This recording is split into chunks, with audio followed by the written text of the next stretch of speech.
सवाल ये है कि 156 क्लॉज 3 में मे वर्ड यूज है या शैल वर्ड यूज। 156(3) में मे वर्ड यूज किया गया है और 154 में शैल वर्ड यूज किया गया है।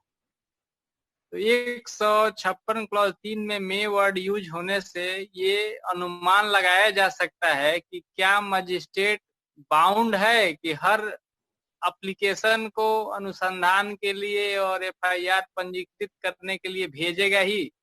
नो सर, बाउंड है कि नहीं बाउंड? नो सर, जी no sir, no, Not bound, not sir. Bound, not mandatory. हाँ। तो चलिए, ये तो जवाब आपको खुद ब खुद मालूम है कि उससे बाउंड नहीं है, क्योंकि वहां वर्ड क्या यूज किया गया है? मे वर्ड यूज किया गया है। तो चलिए, आज मैं 156(3) जो कि बहुत मिथक बना हुआ रहता है, तो 156(3) पे आज मैं बहुत ही गुड़ गुड़ बात उसमें बताने वाला हूँ। एक लाइन का मात्र सेक्शन है 156(3), लेकिन देखिएगा कि पूरा लेक्चर जो है उसी पे चला जाएगा आज। तो मैं कुछ सवाल आपसे पूछ रहा हूं, आप ही उसका जवाब देंगे और देखिए कैसे कैसे ये बढ़ते हुए चला जाएगा। अब एक सवाल मैं उसमें पूछ रहा हूं कि आप जानते हैं कि अनुसंधान वर्ड उसमें यूज किया गया है, अनुसंधान करने का आदेश। तो क्या उस अनुसंधान करने के आदेश में एफआईआर को भी लॉन्च करने का आदेश शामिल है? तो मैं ये बता दूं कि उसमें भले ही ऑर्डर में मजिस्ट्रेट एफआईआर वर्ड इंस्टीट्यूट करने का न लिखे, फिर भी जो है उसमें एफआईआर इंस्टीट्यूट करने का आदेश माना जाता है और अनुसंधान करने का भी आदेश माना जाता है।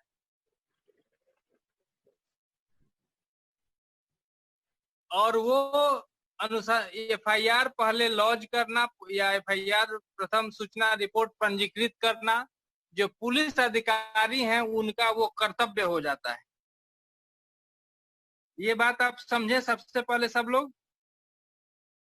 कि 156 क्लॉज 3 में जो अनुसंधान के लिए आदेश करने का जो बात कही गई है, 190 के अधीन जो परिस्थितियां हैं उसको ध्यान में रखते हुए, तो मान लीजिए कि तो कंप्लेंट फाइल हुआ और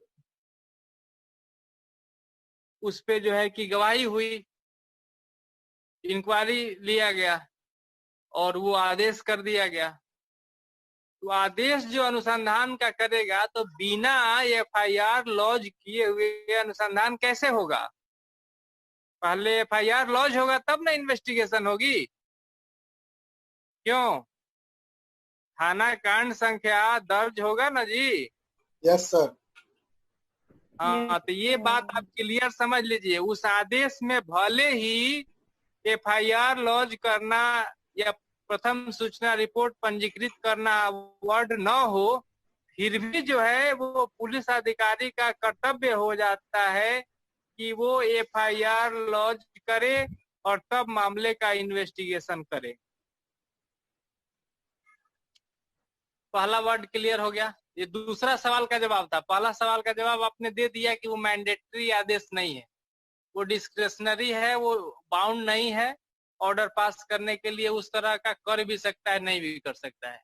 दूसरा सवाल का जवाब आपका हो गया कि उसमें एफआईआर भी लॉन्च करना है और जो है मैटर का इन्वेस्टिगेशन भी करना है।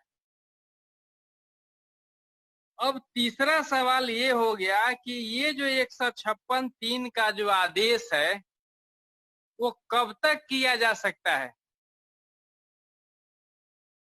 संज्ञान लिए जाने के पहले तक या संज्ञान लिए जाने के बाद भी? ये तो बहुत इजी सवाल है, आप बता देंगे। 156(3) का जो आदेश है वो कब तक किया जा सकता है? कॉग्निजेंस लिए जाने के बिफोर तक या आफ्टर कॉग्निजेंस भी किया जा सकता है? सर बिफोर होगा। बिफोर टेकिंग कॉग्निजेंस तक। Yes sir. ठीक है ना।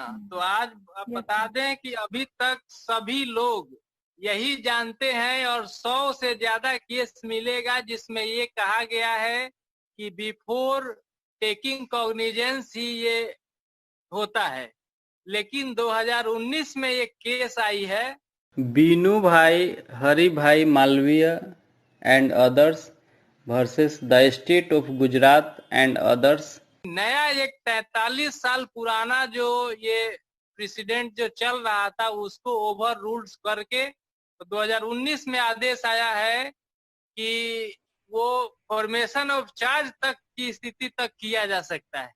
आफ्टर टेकिंग कॉग्निजेंस भी यदि लगता है किसी स्टेज में कि वो मैटर में इन्वेस्टिगेशन होना चाहिए, तब फॉर्मेशन ऑफ चार्ज के पहले तक कभी भी आदेश हो सकता है। और ये 99% एडवोकेट्स अभी इस रूलिंग से अपरिचित हैं। अब जो है कि एक अगला सवाल आया कि 156(3) के आदेश जो किसी पुलिस पदाधिकारी को किया जा रहा है, वो क्या अपना कोई क्षेत्राधिकार का बहाना बना सकता है कि मेरा क्षेत्राधिकार नहीं पड़ता है, वहां क्षेत्राधिकार था, यहाँ क्षेत्राधिकार था, घटना वहां हुई थी। तो एक केस में किसी में कहा गया कि नहीं, क्षेत्राधिकार के लिए उसका कोई बहाना नहीं चलेगा, आदेश अगर हुआ है तो उसको इन्वेस्टिगेशन जो है कि करना चाहिए। इस तरह का एक मतलब डिस्क्रिशनरी आदेश हुआ है। अब एक सवाल ये हुआ कि कोई कंप्लेंट फाइल हुआ और कंप्लेंट फाइल होने से ऐसा लग रहा है कि यह exclusively expressly trial by court of session. तो exclusively expressively trial by court of session यदि लग रहा है तो मजिस्ट्रेट को ऊपर भेज देना चाहिए सेशन कोर्ट को देखने के लिए कि उस मामले में भी 156(3) का ये आदेश कर सकता है।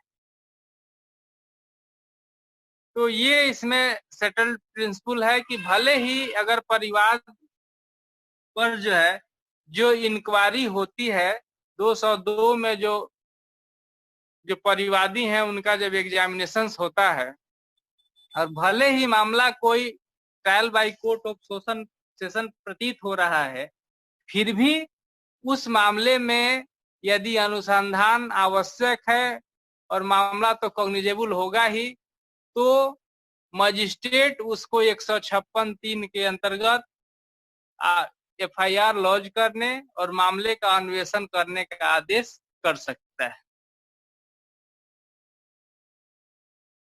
अब फिर एक वही सवाल हो गया कि इसके प्रयोग की शर्तें क्या हैं। तो 2 शर्तें हैं कि एक संज्ञेय मामला प्रतीत होना चाहिए और दूसरा ऐसा प्रतीत होना चाहिए कि वस्तुओं के साक्ष्य एवं कुछ चीजों की बरामदगी अन्वेषण के दौरान हो सकती है, तो उस मामले का 156(3) के अंतर्गत आदेश हो जाना चाहिए। अब फिर एक बात ये है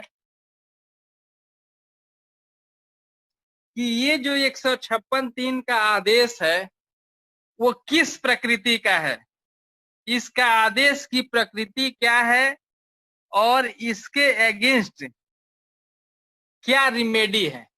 अगर ये अलाउ होता है तो क्या रिमेडी है और रिजेक्ट होता है तो क्या रिमेडी है।